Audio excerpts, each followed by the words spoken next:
Mga eskwelahang napili para sa pilot testing kan face-to-face classes sa probinsya nin Masbate as Albay, andam na.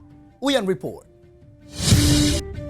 Padagos ang pigigibong preparasyon kan mga partukdo sa Sinalungan Elementary School sa Masbate para sa Lunes kung saan gigibuhon ang opening of classes kan kindergarten hasta grade 3.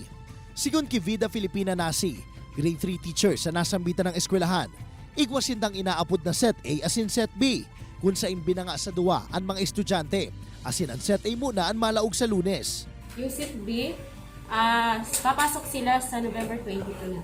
Sigun man kay Anthony Floresta, igwang holding area para sa mga magurang na kaibanan kan mga aki. Mahugas kamot ang mga malaog asin dapat subuot na magsunod sa social distancing. Ito po yung guide nila papuntang classroom. Okay. And then, pag halimbawa po may mga parents silang kasama, meron po kaming drop-off area at saka holding area for the parents po. Sa probinsya nin Albay naman, all set na ang DepEd sa gigibuhong pilot testing kan face-to-face classes urog na sa syudad nin Ligao. 5 elementary school sa syudad ang enot na napili na kinababalehan kan Malama, Tupas, Balanak, Tandarura asin Tiongson.